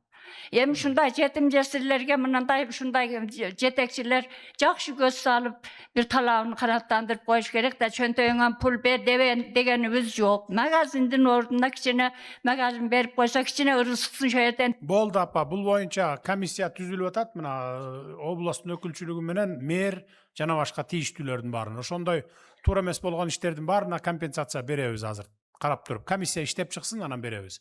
Эгерде мыйзамдуу болуп туруп, анан кийин баягындай жабыр тартып калган болсо беребиз. Жардам беребиз. Rahmat. Üçüncü mikrofon. Саламатсыздарбы, туугандар? Урматтуу президент Садыр Нуркожоевич, мен Насиридин Исанов айылынан болом. Атым Кутбидин Абдыкаров. Мен сизге эки вопрос бар эле кайрылганга. Ошонун биринчиси мына элдин көйгөйү. Элдин көйгөйү биринчиден биздин жаш балдар поколение болуп, ар аптада бечаралар бая портер машинага 5 айылдын немесин мусорун салып алышып, жанагы мусорларды. Ошону кучактап, ошол капты алып барып, мусоровоз Оштун жолуна 40 километрге апарып, ошол мусор неме болгон жерге түшүрүшүп, ушундай азаптуу күн болуп атат. Себеби ар бир өзүңүз билесиз, канча жанагы медицинский ийнелер бар, башкалар бар. Ошону кучактап келип, балдарын кучактап, гепатит деген оорулар көбөйүп, ушуга окшогон көйгөйлүү. Ошон Насиридин Исановдун арбак үчүн, ошонун урматы үчүн сизден бир сураныч, бир мусоровоз машина берип коюңузчу. Мүмкүн өкмөттүн бюджетинен кетер, мүмкүн башка немесинен. Сизден бир сураныч аталык кылып коюңузчу, балдарга кыйын болду. Макул берели. Бир жазып кой, бир мусоровоз берелик. Эми азыр эми Ош шаарына неме салынып баштады, Бишкектегидей билесиздер, мусороперерабатывающий завод салынып баштады. Кудай буюрса, уже 1,5 жылдын ичинде бүтүп калат. Келерки жылдын жай мезгилиндеби, күзгө чейинби чыгылып завод ишке кирет. Анан ошондо ошол азыркыдай талаага ташыбайсыңар, бай полигонго. Түз эле ошол заводко ташып, ушу тегеректеги жакын айылдар Ошко ташыйсыздар да. Бирок бул силердин немеге бир мусоровоз берели, неме жазып койгон. Фондто барбы? Мусоровозду алыш үчүн, жети мусоровоз. Болду, жакшы экен. Мына Ноокатка 7 мусоровоз берилип атыптыр фондтон. Областтын фондунан. Биринчи микрофон. Саламатсызбы? Урматтуу президент, мен Атабаев Жолдош Рустамович, Көкжар айылынын тургуну боламын. 2016 жылы мынадеги социалдык развитие башкармалыгынын башчысы болуп иштеп, 5,5 айда мени уюштуруп 11 жылга каматыш берди. Срогум бүтүп пробациядан кийин үйүмдө отуруп калдым. Отуруп, күйөө балам МВДга ишке кирем дегенини кайнатан камалыптыр деп ишке кире албай калды. Мен бул мага корду көрсөткөн кишилерге күчүм жетпей, жазбай эле ушу бойдон пешенеме жазган экен деп калдым элем. Ушундай болуп, күйөө балама, кызыма, нерелериме тийсе акталып коеюн, жок жерден камалдым деп бардык органдарга кайрылдым. Жогорку сотко кайрылдым. 2000 сом акчамды бербей койгон, телефонго салган акчанын эмесини деп камалтып беришти 11 жылга. 2000 сом үчүн? 2000 сом телефонго салынган 2000 сом акчага 11 жыл камап беришти. Сиздин телефонго бирөө салып атат дагы 2000 сом. Мен бирөөнүн телефонуна салдырганымды мен жумшап, сен мен пулум бербей койгонсуң деп жала жаптырдым. Анан алганда неме кылбай дедим. Түшүнбөй атам. Сизге бирөө жала жаап атабы, мен пулумду бербей атат деп. Ал арыз жаздырган адам. Барбы силерде маалымат бул боюнча? Маалымат жок болсо жокпу? Садыр Нуркожоевич, бул 11 жыл мурун болгон окуя экен, азыр маалымат жок. 11 жыл мурун болду. 5 ай иштеп камалып кетип атпаймынбы? Отуруп чыгыптыр да уже. Мен кече жакында болду экен деп атпаймынбы? Жок. Түшүнүктүү отурула. Мен эмемди срогумду өтөгөндөн кийин 3 жыл 9 ай отурдум. Чолпон Атада колония поселенияда болдум. 3,5 жыл пробациядан өттүм. Анан ушул маселеге келгенден жаздым. Жогорку соттун төрагасына, генералдык прокурорго, жогорку кеңештин төрайымы комитеттин төрайымы Султанбековго, анын ичинде сиздин администрацияга жаздым. Аерден баары акталышка акыңыз бар. Сиз мындай кылыңыз, биз сотторго зордук көрсөтө албайбыз, кысым көрсөтө албайбыз, кысым көрсөткөндөр. Сиз ким болуп иштейт элеңиз ал? Мен ушу башкармалыктын башчысы элем. Райондук башкармалыктын начальниги элем. Анан баарынан неси дагы ошентип арыз жазып, жообума эметти да мен салсам ошондой дегенini баары кайрылсам алардан да ошо жок алган айттым. Мен эми сот мени 11 жылга камаса. 2000 сом үчүн эми андай болуш мүмкүн эмес эле, бир демеси бар го дагы бир. Силер териштирип көрүп, мындай эле териштирип көрүп, анан мага далаш этип койгулачы. Кандай экен? Бул кишинин айтканы чынбы же соттордуку чынбы экенин айтып койгулачы мага. Просто мага кызык да ошол. Ana men aqtal olayın dep жаңы жазгандан keyin şu жол болду. Конституциянын гаранты деп сизге кайрылып атам да азыр. Сизди администрацияга кайрыламын, аяктан да жооп алгам. Конгентива деген колу менен жооп алгам. Сиз сотторго кайрылыңыз деп. Сот мени камап алып акта берет экен, бербейт экен да. Анан азыр ошол эме Кызылтыя ГОУда каралып атат менин арызымчы. Бу акталыш боюнча сизди карай албайбыз. Бу сизге зордук көрсөткөн, бу менин көрсөткөн зордугум биринчи эмес. Мен 2002-жылда каматып чыккан булар. 3 жылга каматып 7 ай отуруп чыкканмын. Bunun başatıda ex-speaker Tağayев Айтыбай турат. Сомну миллиардери. Ana bu yerden Kızılkaya menen Nokat'ın смотрящий Бекмурзаев Абдрахман деген турат. Bunun ortalığı da men Kadamjayga rayон начальниги болуп иштеп жүргөндө 3 жолу соттон чыгат. Түшүнүктүү. Сот менен прокурор териштирип көрүп эле, анан мага айтып койсоңор, кандай экен. Ошого жараша анан карайбыз. Кийинки микрофон бериңиз. Саламатсызбы, урматтуу Садыр Нуркожаевич. Men Kengеш Aylı Hükümeti'nin Darıbulak Aylı'nın turgunluğuna Kakanı Bektaş'ım. Ben buna 1991 yılı Darıbulak mektebi kurulgan beton pilitler menen.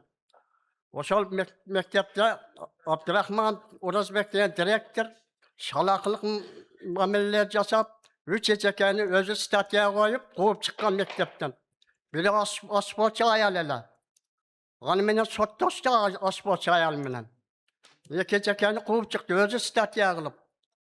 Bunu sizin atınızga 5 yıldan beri arız yazam. Ülkem kira gelet. Oblastlık sotko gelet. Os meriya, oblastlık meriyasına gelet. Çünkü bunlar tergivatat hiç bir kulak sağlamay dağılış istep jüröt. 3. sentyavrda 5 yıllık stajı bütüp öz kolu menen arız yazıp yetken ele. Bäri suyunuştu. O yettim benim jas eçekelerden direktörü bolabız de bayağı suyunuşup jastan. Ertesi 4. sentyavrda vaktılı direktörlüğü özü kolu koyup, özü rayonun başçısı özü kolu koyup, Abdülkadir Perkaz'dan çıkar verdi. Bayağı soruşturdu. Siz kim boluştayız mektepte? Konkurstan ötmeptim. Hamileleri hem yok. Siz kim boluştayız mektepte? Pensionermin. Mekteptin direktörüne daptan otasız boşonda üstünün. Agartуу министрлиги siz маалыматыңыз бар бул боюнча же жокпу? Бул боюнча толугу менен азыр сиз менен кездешип жеке жооп берем кайсы деңгээлде. Азыр чогулуштан кийин бул министр агартуу министрине айтыңызчы ушул ишинин иши да тактап. Я. Arız yazganбыз 15 комиссия келген. Баары буйрук чыгарган жолдо ачкын деп. Bu direktör Abdurrahman deputat özü 65. Болду, түшүнүктүү. Мына агартуу министрлик мектеп боюнча иш алып барыңыз, жергиликтүү бийлик аким жана жолду жаап алды деп атпайбы, ал боюнча карагыла. 3-cü mikrofon. Assalamu alaikum, урматтуу президент Садыр Нуркожаевич. Куш келипсиз Ноокат районуна. Менин айта турган сөзүм бир Ноокат эл үчүн гана бир эле суроо. Неме? Сураныч. Өткөндө ат башка бар. Атыңызды айтыңыз. Абдумалик Сыраждинов. Бел айылдан. Ат башыда туруп сүйлөгөндө баягы Улан Ниязовпу баягы немеңиз, министриңиз. 20 000 видеокамера кой берем деп мактанды эле. Биз сизден рахмат айтам. Мына жолдорубузду оңдоп койдуңуз. Жолдун боюда өтө ылдамдык катуу болуп атат. Анан кийин неме 3 окуучуну уруп кетти ушул мектептин алдыда. Шуга видеокамераларды майы кызматкерлери турса бир саат. Азыр 20 000 камерага биз бара-бара жетебиз. Азыр бир 5-6 000 камерага жетип калдыкпы? Республика боюнча. Ооба, Садыр Нуркожаевич бүгүнкү күндө 3 000ден ашык камера иштеп жатат. Жакында сиз каражат бөлүп бердиңиз, дагы 3 000ден ашык камера коюлат. Жакын арада 1 ай 1,5 айда буюрса баары коюлат. Кудай буюрса 20 000 койсок, ошондо биз толук баягы коопсуз өлкө деген өлкөнүн ичине киребиз. Жетебиз 20 000. Азыр 20 000 кое элекпиз. Бул канчы азыркы бияка чындап эле баягы жол оңдолуп калгандан кийин катуу айдашат да обычно ошондой. Бияка жанагыдай камераны койгула эки жагына. Бияка дагы койгула баягы. Түшүнүктүү. Түшүнүктүү. Түшүнүктүү. Бир эле суроо. Неме бүтүп калган ма ясли ушул күнгө чейин эмнегедир шу уруксат жок иштебей атат. Бел айыл өкмөтүндө. Шуну бир көзөмөлгө алып уруксат берип коюшун. Неге бүткөн имаратын неге иштебейт? Кайсыл айыл өкмөт дедиңиз? Бала бакча, Бел айыл аймагында дейт, бизде андай объекттер жок. Курулуп аткан объекттердин баары. Жок, курулуп бүттү, иштебей турат деп атпайбы? Сиз барып бүгүн текшериңиз аны. Ооба. Неге Бизде долгостройлор жок. Жок, курулуп бүтүп иштебей турат деп атпайбы? Ишке кирбей турат деп атат. Бүгүн тактайбыз. Birinci mikrofon. Саламатсызбы, урматтуу президент. Мен Гайипова Гүлжамал, Зулпуев айыл өкмөтүнөн Өсөр айылынан келдим. Биздин азыркы жашап турган үйүбүз кайнатаман калган мурас 100 жылдан ашып кетти. Ошол үйүбүз альтернатив жол түшөт деп үйлөрүбүзгө жазып, казыктарын кагып кетишкен. Азыр биз ошол сайдын боюнда, бул жагыбыз чоң жолдун боюнда былтыр деле снос болгонбуз. Ошол үчүн жерибиз жар, тамаркабыз жар болгондуктан биз жерлерибизди толтуруп, бир балабызга үй салуу максатында толтурганбыз. Ошол жерлериңер дагы, себеби айыл өкмөттө азыр жер жок. Ошол бир балабызга чек кылганга толтурганбыз. Ошол жерлериңер дагы, үйлөрүңөр дагы, тамаркаңар дагы бардыгы альтернатив жолуна кетет деп, бизди ошонун бери бизге уйку жок. Жашашыбызды да, жашабашыбызды да билбей калдык, урматтуу Садыр Нуркожоевич. Биздин укугубузду түшүнүктүү. Альтернативдүү жол түшөт деп эгерде үйүн бузган болсоңор, полный компенсация төлөп, башка үй салып берип, көчүрүп туруп анан бузгула. Жарайт. Алдын ала бузуп ийип, талаада калтырбагыла элдерди. Биз ошонун баарын тактап атабыз, урматтуу президент. Бир 2-3 үй эле туш келип атат ошол жерге. Биз ал жерге мыйзам чегинде бүт компенсацияларын биринчи үй маселесин чечип, макулдашып, макулдугун алып, андан кийин анан бошотуп туруп, анан кийин бузгула да. Калган участоктун көп жери бош жер. Түшүнүктүү. Түшүндүңөр да. Үй туш келгендердин үй бергиле. Үй эмес, өзлөрү акча десе акчасын бергиле. Ордун толтуруп берип туруп, анан кийин бузгула. Чечип бергиле бул кишиникин. İkinci mikrofon. Assalamu alaikum президент. Мен 12 бел айыл өкмөтү илгери болгон. Азыр энди Төлөс айыл өкмөткө, Көкжар айыл өкмөткө бөлүп ташады. Биз как стадион болуп калдык да. Көкжарга келсек Төлөскө бар дейт, Төлөскө барсак Көкжарга бар дейт. 12 бел айыл өкмөттү кайра ордо коюшка шарт барбы, жокпу? Bir жақсы іштеп жүрген 12 байылда. Республикада birinci орынды елеп жүрген. Спецхоз, мұрын, сайыз малда. Жері шонча, елі шонча. Азыр 6 ай менен жашайды. Азыр 2-ге бөліп ташады. Şu жаштар қиналып атат. Ояқа барып, бияқа келіп. 2-ге бөлгөн жок, тескерисинче 2 айыл өкмөттү бириктирип 1 айыл өкмөтү кылдык, туурабы? Туура, 1 айыл өкмөтү. Эмне үчүн кылдык? Мурда 465 айыл өкмөтү болсо, азыр бүгүн 230 тегерек болуп калды. 233 беле? 232 айыл өкмөт болду. Жарымы 50% кыскарттык биз. Ушуну менен миллиарддаган сомдорду экономить эттик.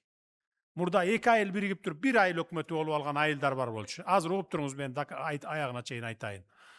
2 айыл биригип туруп эле 1 айыл өкмөтү болуп, аппараты бар, машинасы бар, бензинин бериш керек, эмгек акысын бериш керек, кыштын күнү отун жылытыш керек эле. Ошонун бардыгы эконом болду. Эмне үчүн дегенде, заман талабы ошондой. Мурда мисалы күндө айыл өкмөткө базар сайын барып справка алып, жылкы сатам, уй сатам, кой сатам десеңер, же болбосо семейный справка керек десеңер, күндө айыл өкмөткө барчусуңар. Азыр андай жок, туурабы? Мындай жок болуп баратат. Мына моуну менен иштеп атабыз бардыгыбыз. Андайды сурабайт, барып дагы 5-10 жылдан кийин кагаз ишинен дагы кетебиз. Мына азыр бүгүнкү күндө биз мына 1 жылдан бери, жарым жылдан бери баштадык. Үй сатсаңар дагы, машине сатсаңар дагы, сатып алсаңар дагы, үйүңөрдө отуруп алып интернеттен оформить этип коесуңар. Мурункудай сондорго барбайсыңар азыр. Азыр кары картаң кишилер эле, могу компьютерди түшүнбөгөн кишилер эле барбаса, 50ге чейинки жаштардын бардыгы үйүндө отуруп алып жасайт. Мурда машине сатып алсаң, же үй сатып алсаң, барып нотариуска барчусуң, андан алып анан кадастрга барчусуң, анан переоформить этип очередте жүрчүсүң 3 күн, 2 күн, 3 күн, туура эмеспи? Ошон үчүн эми айылыбыздыгы, айыл өкмөтүбүз биздин айылдан алыс болуп калды, антип калды, минтип калды деп арызданбай эле, андан көрө ушуга макул болуңуздар. Бул биринчи реформанын биринчи этабы. Экинчи этабы бар дагы, бул 1-2 жылдан кийин жасайбыз аны. bir respublika bizde hazır 44 rayon 34 şahar oldu. 33 şaharı. Nokat menen emen Bazar Korgon menen emen koşkonda, Gülçönü koşkonda. Bardığı oblastlar, rayonlar joyulup bir 20'day okrugdun tegerегинде kalat da. Oşonda mındayça aytkanda bir 20 oblast dep aytıp koysak bolat. Oşogo barabız. Bирок эми азыр алдыда bir 2-3 жыл убакыт бар, 3-4 жыл. Birinci bir okrugду түзүп туруп, анан пилотный кылып туруп көрөбүз. Bir 2 жыл, 3 жыл кандай болот, өзүн өзү кантип башкарат, дотациядан чыгабы республикалык же жокпу деп туруп, анан эгерде удачно болуп кетсе, анда облустар менен райондорду жоюп туруп, округка бөлүп коебуз. Бул эми баягы айыл өкмөттөрдү бириктиргенибиз, бул биринчи этабы реформанын. Жакшы эле болду, сонун эле болду. Анча-мынча эле айыл өкмөттөр эле возмущаться этип атасыңар. Айтыңыз, экинчи сурооңузду айтыңыз. Мына аптека дары кымбат. Бардығы сахыр, давление. Неме үшін дәрілерді арзандатпайды? Немені дағы удобрение. Мына жерге салчу удобрение. Уннан кымбат да, bir kap дәрі уннан кымбат. Мұндағы арзандышқа бар мı Kırgızстанның немесі? Болду, жергиликтүү бийлик жазып алгыла бул маселени. Аптекада дарыларды арзандатуу боюнча биз тапшырмаларды бердик министрге, ал боюнча иштер жүрүп атат. Бул жалпы республика боюнча. Анан эми удобрение, аркы беркилерди мен айтып өтпөдүмбү жана. Кымбатчылыгы ошо согуштун кесепетинен жана башка себептери бар да мунун. Üçüncü mikrofon. Саламатсызбы, урматтуу Садыр Нуркожоевич, урматтуу Бишкектен келген коноктор. Мен Каримжанов Кубанычбек, илгерки бийликтин азабынан кооптуу абалга кептелип калдым, экинчи группадагы инвалид болуп калдым. Мурдагы бийлик деген мына мисалы үчүн Нокаттын акими менен же соттун төрагасы менен соттошуп мутат болчумун. Биринчи, экинчи менен соттошуп 53 жолу сот отурум болуп 17 чечим чыккан. Биринчи, экинчиден утам кайра жогорку сот кайра артка ошентип 2010 жылдан бери соттошуп жүрүп, азыр мына тиги Ошто иштеп кеткен жигит Камчыбеков дегенди билебиз. Мен да Ошто органда иштегенмин, алакандай Кыргызстан бардыгыбыз бири-бирибизди тааныбыз. Таза адилеттүү судья. Анан дагы бир судья бар, төрайым болуп жүргөн Нургүл Жакупов. Ал дагы адилеттүү мыйзам туткан судьялардын катарын толуктайт. Жогорку сотто бүт баарын фамилияларын жазып бердим. Өтө аябай мени изолация этип, ошентип кыйын абалга келип, азыр адилеттүү каралып, 4 Ген прокуратуранын кийлигүүчүсү менен СМнын кийлигүүчүсү менен тергөө жүрүп, токтом чыгып, кылмыш жасаган мэрдин үстүнөн 304, 315 злоупотребление служебного положения, превышение полномочий кылмыш иштери козголгон. Атиги жогорку сот уруп ойногон эмес да илгери. Азыр жаңы жагдай вновь открывшим обстоятельства деп судьялар жаңыланып, адилеттүү мыйзам үстөмдүк кылып, азыр каралып жаткан учур. Өтө кыйналдым. 12-15 жыл соттошуп, материалдык, моралдык зыянга адвокат, авиабилет, адвокатка төлөш. Болду, мына сотко жолугасыз эмеден кийин, жыйындан кийин. Жардам берген аракет кылгыла. Birinci mikrofon. Саламатсызбы, урматтуу президент. Менин аты жөнүм Хожи Мухаммад, блогермин. 1,5 миллионго жакын аудиториям бар. Ушул күнгө чейин Кыргызстандын эң кооз жерлерин көрсөтүп берип, ушул күнгө чейин туристтердин миндап туристтер келишке себепкер болдум. Мен айта турган сөзүм, эгерде мүмкүнчүлүк берсеңиз, сиз уруксат берсеңиз, жаныңызда иштесем, ушул кыlayotgan иштериңизди башка өлкөлөргө ham көрсөтүп берсем деп атам. Себеп дегенде өзүнүз айтасыз го, жаштарды колдошубуз керек, мүмкүнчүлүк беришибиз керек дейсиз. Ошол мен аудиториямды жакшы нерсеге иштетип, ошол Кыргызстандын башка мамлекеттерде бир суктана турган бир жакшы контент кылышты каалайм. Ушул күнгө чейин кылдым. Дагы эгерде бир колдоп койсаңыз, иншалла бир колдойбуз, ишиңизди уланта бериңиз. Блогерлерди колдойбуз.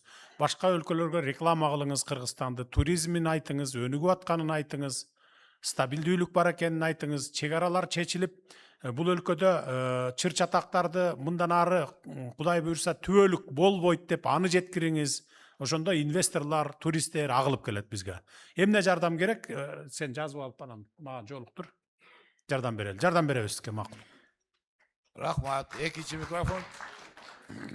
Саламатсызбы, урматтуу президент Садыр Нуркожоевич. Мен Меңдай кызы Ханыша 30 адамдын атынан келип отурам бул жерге. Биздин маселе эки мамлекеттик аралык алдамчылык боюнча болуп жатат.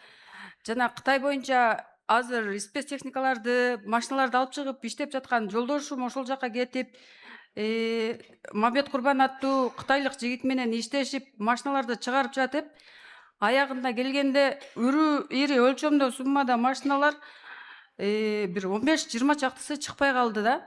Белгисиз себептен эле. Анан биз нар жака бардык, бер жака бардык. Кыргызстандан, Бишкектен МВДга кайрылганыбызда бизге соттон чыгарып беришти. Ал жакта Кыргызстанга келе албайт, бөгөт коюлду депчи.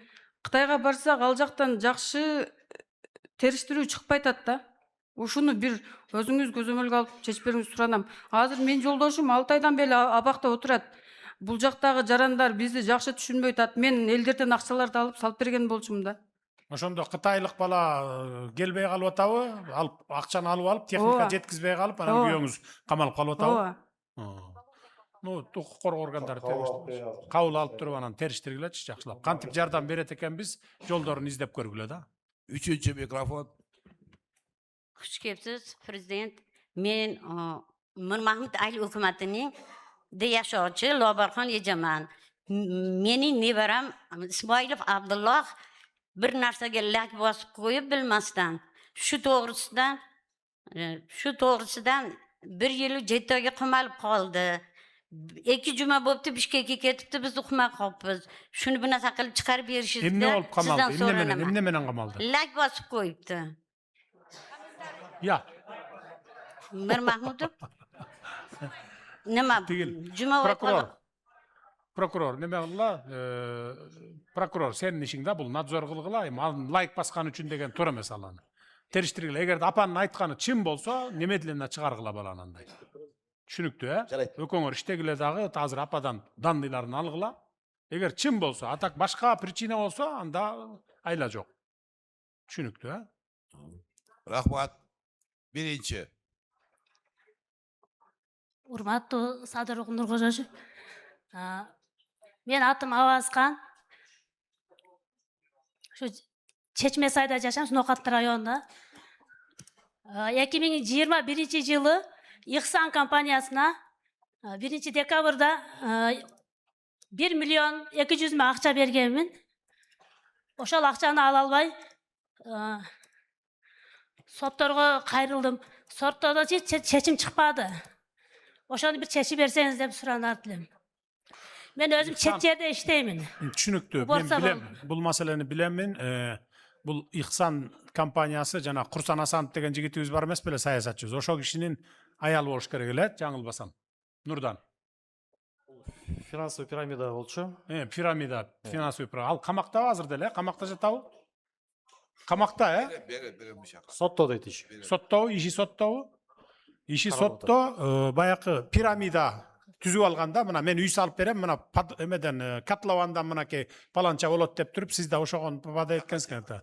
Алардын жанакы колундагы имуществолору арестке салынган, арестке салынган имуществолору, акчалары конфиска эме болгон, арестке салынган, анан четинен ошо сиз окшогондорго четинен акчаларын берилип атканда имуществолор. Бирок баары бир ошо толук жетпей калат экен, ошон үчүн камакка алынган болчу. Чогулуштан кийин неме кабыл алгыла дагы жардам бергиле. Мен МВДга тапшырма берген бул боюнча. Баякы канча акча бар экен, ошону алгыла дагы, анан кийин эми жарым-жартылай болсо дагы баякы алданып калгандарга таратып бергиле акчалайын депчи. Анан калганыныкын анан дагы көрөбүз деп. Кабыл алгыла амеден кийин, чогулуштан кийин. Экинчи микрофон. Урматтуу президентибиз, мен сизден жеке суранычым бар эле. Мен. Жакта. Айта бериңиз. Биринчи группадамын, майыптуулугум бар. 9 жыл болду. 8 баланын атасымын.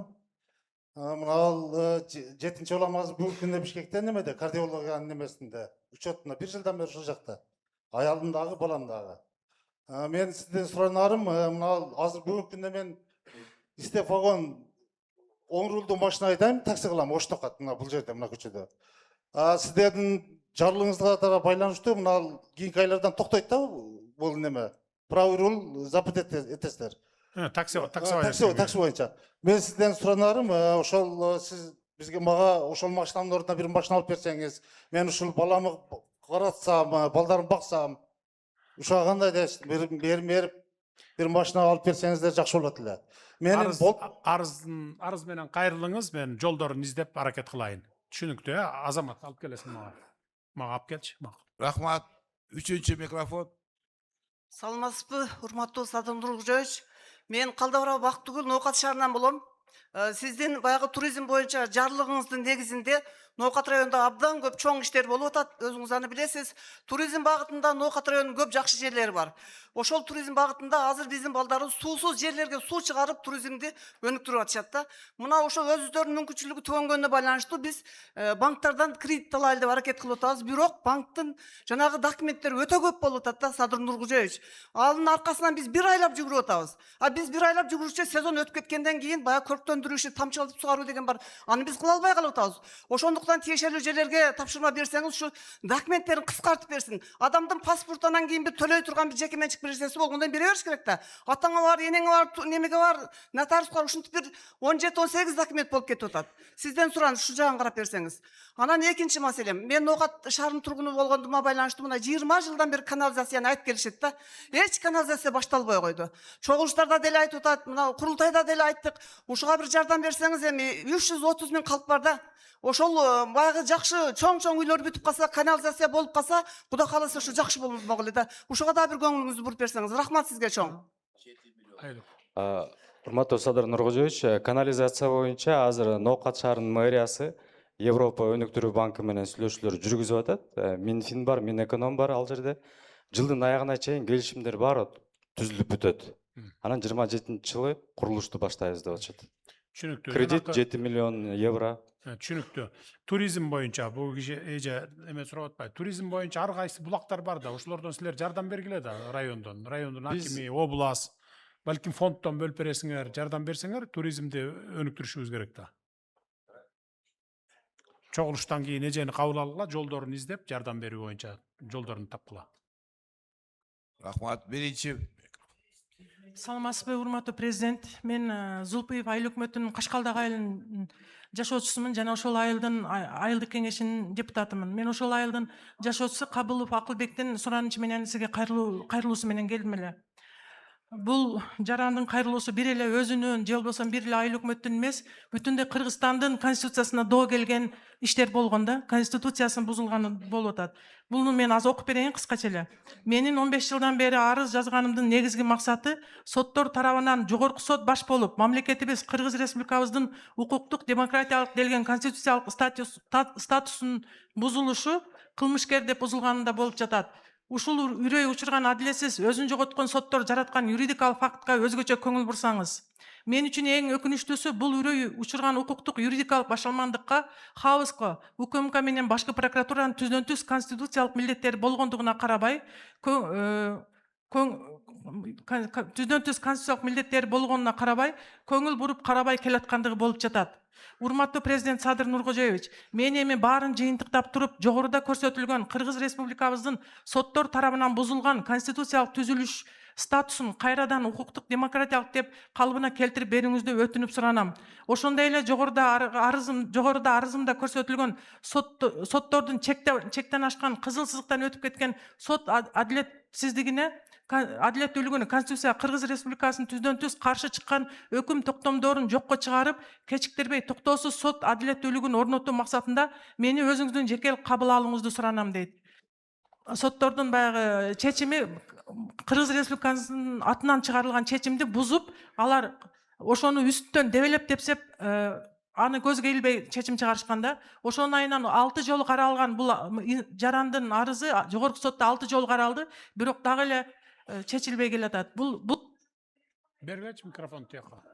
Билесизби, маалыматыңыз барбы? Жогорку соттун төрагасынын орун басары Камчыбеков, сиз жыйындан кийин келсеңиз, мен бүт материалдарды алайын. Бияка жолугасыз. Экинчи микрофон. Ассаламу алейкум, жыйындын катышуучулары, урматтуу президент.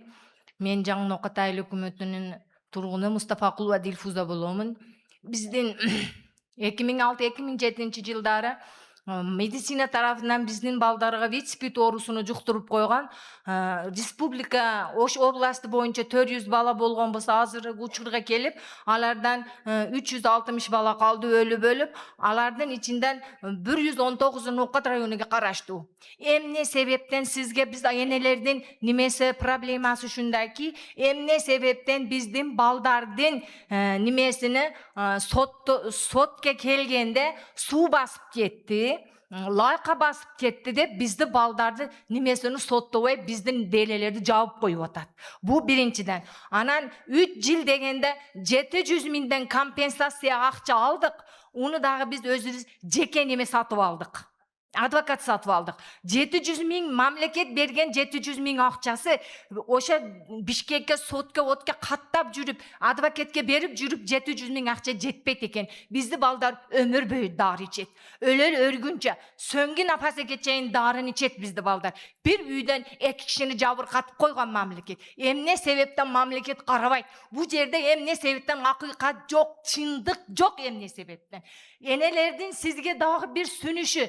Биз энелердин жүрөктөн айта турган сөздөрү бар. Энелерди жеке кабыл алышыңызды суранат. Дагы бир акыркы проблемабыз. Бизди балдар мамлекетке жем болуп калды. Миллиарддаган, миллиондаган пронга акча келип атат. Бир кысмы мына тырмагымды 3 кысмы бизди балдарга келип жетпейт. Азыркы учурда Бул боюнча көп жолу талкуу болду бизде. Угуп туруңуз эми. Болду, түшүнүктүү. Бул боюнча абдан көп жолу талкуу болду. Министрге тапшырма бердик. Кабыл алабыз. Министрге тапшырма бердик. Дары-дармектери, услугалары бүт бекер, баарын карайт, дарыларды, керектүү дарылардын баарын берип турат. Анан ипотека боюнча ошо жеңилдетилген жагын карайбыз. Жеңилдетилген жагын кайрылгыла. Списокты маған алып келет, мен кабыл аламын. Болду, кийинки суроо. Üçüncü mikrofon. Саламатсызбы, урматтуу Садыр Ноокат Калажаев. Мен Мамасыздык Сайранбаев, Көкжара айыл өкмөтүнөн. Жана мына өзүңүз сөзүңүздүн башында биздин мына Көкжара айыл өкмөтүндө 100 орундуу оорукана түшүп жатат. Муну сиз жакшы билесиз. Азыр ушул оорукана кийинки мезгилдерде бир аз солгун болуп жатат да. Эгер ушул оорукананы тез арада шу жакшы бир ишке салып туруп ушул оорукананы бүтүрүп берсе жакшы болот эле. Потому что биз айыл Ноокат центринен 23-25 километр алыста турабыз. Кээде баягы жаш балдар болуп калат экен, картаң карлар болуп калат экен. Ушул мезгилде бир аз кыйынчылык болуп жатат. Ошон үчүн ушул маселеге өзүңүз жакшы бир токтоп туруңуз. Министр жооп берсин. Оорукана быйыл бүтөт. Август айына чейин ишке беребиз. Августтун 31-ине чейин ишке берилет, туурабы? Так, болду. Экинчи маселеңизди айтыңыз. Экинчи маселе бул таза суу боюнча. Өзүңүз жакшы билесиз, мына Көкжара айыл өкмөтүндө быйылкы жылы 7 айыл аймагына ушул таза суу ичүү маселеси боюнча долбоор кабыл алынган. Азыр 5 айыл аймагында ушул маселе өтө орчундуу болуп келатат. Маселе мына Борбаш, Көкжар, Каранай, Сарыкаңды жана Алашай аймагы ушул таза суу ичүү немесиге өтө муктаж болуп жатат. Азыр мына өзүңүз көрүп жатасыз, аба ырайынын булганганына себептүү биз боз эле сууду ичкенге мажбур болуп атабыз да. Ол даже жаныбар малдарга да бергенге мүмкүнчүлүк болбой калат. Ошон үчүн жанагы 7 айыл аймагыга долбоор өзү бүткөн. Азыр ушу 5 айыл аймагыны ушу өкөөнү кошуп туруп 12 аймак. Түшүнүктүү. Азыр деги суу боюнча адистер министрликтин өкүлү айтсынчы.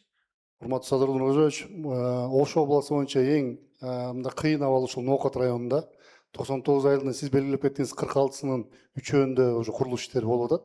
Ал эми 43 айылда ПСДсын, сметасын толук бүтүрөбүз, дагы эмдиги жылдан баштап курулуш иштерин баштайбыз. Биз айыл өкмөткө бир нече жолу былтыр келип кеттик. Ар бир айыл өкмөт менен дебеттерин чыгарып, суу чыкпаган жерлер бар экен, суу чыкпай калган жерлер бар экен, ошолордун баарын тең тактадык. Азыр сметасын, ПСДсын жазып атабыз. То есть февралда баштасаңар, февраль-мартта күн жылганда, жылдын аягына чейин бүтөсүңөрбү ошондо 27-жылы?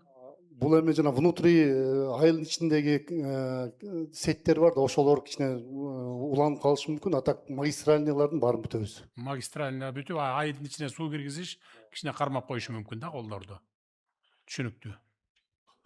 Рахмат. Биринчи микрофон. Саламатсызбы, Садыр Нуркожоевич. Мен ден соолугума байланыштуу келе албай калдым эле, Ош шаарынан келдим, Нокатта туугандардан кечирим сурайм. Менин агаман калган үй бар эле, ошону эки эркек бир аял подделка кылып, мени горсотко катыштырбастан өздөрүнө өткөрүп алыптыр. Анан мен аны областной сотко жазышты билбестен түшүнбөй Верховныйга жазган экенмин. Верховныйдан ошолорго чечим чыгарып койду. Мени бир өкүндүргөн нерсеси, ошол аял жазып атат, кийин мен ачыгыма келбей прокуратура менен милицияга жаздым эле. Бир түшүнүк катында жана кыз жазып атат. Биз Токторбаев Эркин экөөбүз бул Эсенкулов Султандын агасына барганда бул үй Эркиндин үйү деп айткан деп атат. А бирок мен агам алардан 1 жыл мурун эле каза болуп калган эле. Анан билбейм, көргө барып токтоп туруңуз. Мен сотко бир суроом бар да. Бул иш айтып атпайбы? Мен областка жазганды билбей эле Верховныйга жазыпмын деп. А процедура андай эмес да, туурабы? Жок, процедура андай эмес. Верховный сот ал сиз област биринчи инстанциядан райондон бүтөт, райондон областка жазасыз, област бүтөт, анан Верховныйга барат. А сиз областка жазбай туруп эле, же районго жазбай туруп түз жогорку сотко жазганыңыз ал каралмак эмес. Жогорку сотто. Ошо чечим чыкмабыз, туурабы? Туура. Сиз азыр мындай кылгыла, прокуратура менен экөөңүздөр бул кишини кабыл алып, анан жана подделка кылыптыр деп атпайбы? Ошол боюнча териштирүү иштерин жүргүзгүлө. Чыныгы подделка кылган болсо, ал экөөнү, берки экөөнү ошо чындап ошол экөөнү жазалаш керек. Түшүнүктүү, кагаздарын подделка кылган болсо. Түшүнүктүү. Экинчи. Сот менен прокурорго жолугасыз. Саламатсызбы, Садыр Нуркожоевич. Мен ушу 4-чү курултайдын делегатымын. Ошол жерде да сиздин алдыңызда ушул 3 маселени козгодум эде. Биринчиси Белек балдар бакчасы Нойгутта 5000 калкы бар жерде аварийный состоянияда. Бу тууралуу Агартуу министрлигинен кат келди. Ал эми мына строительный министерстводон эч кандай бир неме жок. Андан кийин экинчи нерсе өзү ушул Чайка лагери. 3 гектар 70 соток жерибиз жөн пустой турат да ошо сайыз ыдырагандан бери. Ал эми 3-чү маселе ушу Караташ айылында мен өткөндө дагы айтып өтмө эде таза суу маселеси. Чубалгылар бүт жеткен. Ал эми булагыбыздын суу тартылып кеткендигине байланыштуу ушу 2 артезианды жердин астынан алып туруп, ошол биздин өзүбүздүн суу водохранилищеге кошо турган болсок, Караташ айылы толук суу менен камсыз болот эле. Ушул 3 маселени бир өзүңүз карап берсеңиз, ал эми Айыл чарба министрлигинен эч кандай бул таза суу боюнча шу күнгө чейин жооп келген жок. Себеби биз апарып тапшырганбыз бардык нерсени. Ал эми Агартуу министрлигине биз рахмат айтабыз. Кат 1-2 аптадан кийин келди. Ал эми калган мына Чайка лагери боюнча сиздин администрацияңызга тапшырылган. Ушул лагерди карап берсеңиз, биздин Нокат элинин балдары ушу жазгы эс алууда 3 ай сонун бир эс ала турган жери да өтө абасы таза, машина азыраак аскаттайт, суу таза, сонун жерде. Эгерде мүмкүнчүлүк болсо ушуну легкий конструкция менен кылып койсом эле боло турган жерде. Өтө сонун жер. Ушуну бир карап берсеңиздер.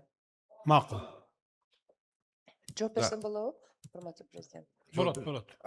Бул бала бакча азыр ратификациядан өтүп аткан биздин каражатыбыз бар, ошо менен биз ремонт жасайбыз. Ал эми сиздер айтып аткан жана балдар эс алуу лагерин ушу Агартуу министрлигинин карамагына өткөрүп берсеңиз, биз балдарда бизде, эс алдырууда, өнүктүрүүдө бизде. Ремонтко каражатыңар өзүңөрдө болобу? Табасыңарбы? Таба албайбыз. Ремонттоп өткөрүп берсе, анан туруктуу иштегенге жакшы болот. Лагерди жазып койчу, лагерди жана. Сен жазып кой. Так, рахмат. Так, 3-чү микрофон. Саламатсызбы, Садыр Нуркожоевич. Мен Салиева атындагы жашоо тургунумун. Уркая Салиева больницасы боюнча кайрылуу жасадым. Биз сиздерге арыз жазганбыз, бирок больницабыздын эскилиги жетип, 28 000 калк ошол больницага карайбыз да. Больницабыздын эскилиги жетип, балдар кичине ремонт кылып, азырынча кичине жакшы, ошону капитальный ремонт кылып берсеңиздер деп суранабыз. Анан бизде кадрлар жетишпейт. Инфекционный больницабыз сел басып иштетилбей эле турат. Больницанын кадрлары дагы жетишпейт. Ошого биз суранып, кат жазганбыз, катыбыз фелеш картага больницаны тартып жөнөткөнбүз. Ушу Зуражай айтмачы Уркия Саливанын урпагынын атына ушу больницабызды капитальный ремонт кылып берсеңиз деп ушул бир суроо үчүн сизге суранып келдим да. Кирди беле эмеге? Жок, кирген эмес. Списокко кире элек беле? Кирген эмес. Анда быйыл эмдиги жылкы бюджетке отургузгула анда ремонт боюнча. Быйыл кирбесе эмдиги жылы февралда баштап жылуучулук убакытты колдонуп туруп бүтүрүп бериш керек. Жайт. Түшүнүктүү, Мен көп сүйлөгүм келбейт, аз боло турган 3 гана маселени айтып кетейин. Атым Турсунай, фамилиям Кадырова, Кеңеш айыл өкмөтүнөмүн. Мындан 1-2 жыл мурун Курултайга барып делегат болгон учурда ошол жерде мен сизге бир сунуш айтып келдим эле. Жанагы эски Арбын каналынын ремонту боюнча жакшы сиздин жигиттериңиз, ООСтогулар, райондогулар аны башташты бүгүнкү күндө 1 жылдан кийин. Баштап азыркы күндө ошо даярдоо иштери жүрүп жатат, бирок биз келип акчага такалып турабыз. Өзүңүз 30 миллион бөлүп беребиз дедиңиз эле. Ошол акчаны бөлүп берсеңиз, бул быйылкы жылы бүтүп калат деген максатыбыз бар. Андан кийин экинчи маселе Кеңеш айыл өкмөтүнүн Арбын айылындагы эски Арбын каналы боюнча. Канал боюнча. Канал боюнча. Анан экинчи неме жазып коя азаматанда. Эгер мен берем деген болсом, жана 30ду бөлүп берели. Быйыл эгер бүтө турган болсо. Уже алгачкы иштерин баштап коюшту. Болду, бөлүп беребиз анда. Арбын айылында баягы биздин чарбалар аралык эмес, айылдар аралык жолду снос дешип 26 метрге чоңойтуп салышты. Ал 26 метрлик жол керек эмес, ал жерде 18 метр болгон. Илгерки план боюнча 18 метр, ошол боюнча калбаса, азыр 150 үй бүлө жабыркай турган болуп турат. Эми 150 үй бүлөнүн үйүн кайрадан салып чыкканды элестетип көрүң. Бизге андай жолдун кереги жок ал жерге. Себеби 18 метрлик жолду Окулчулук текшерип комиссия түзүп карагыла.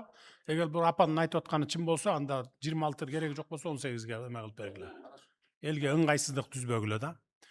Эми урматтуу ноокаттыктар, мен сиздерге терең ыраазымын. Анткени тартиптүү, жоошураак эл экенсиздер. Айрым райондорго барганда мен 5 күндөн бери кыдырып жүрөм, айрым райондорго барып чогулуш кылганда бүт энергиямдын баары түгөнүп, үйгө барып туруп кулап калып аткам да. Азыр Кудайга шүгүр, эч кандай ызы чуусу жок. Кезек-кезеги менен мынакей сүйлөдүңүздөр. Эми менин дагы ишим көп абдан. Мындан чыгып мен дагы башка иш-чараларга барышым керек. Бирок бул жерде мынакей бирөө дагы калбай бардыгы калат. Бүт областтын жетекчилери мына өкүлчүлүк баш болгон. Азыр сүйлөбөй калгандар болсо, сүйлөп аягына чейин бүт эң акыркы адамга чейин угат. Калганы болсо мен жана айтып өттүм, айыл өкмөттөрдү кыдырат, ар бир маселеңиздерди чечет. Ошондуктан кийинки жолугушууга чейин саламатта болуңуздар, мага уруксат бересиздер. Рахмат. Эшикке чыкпай эле койгула, кала бергиле баарыңар тең.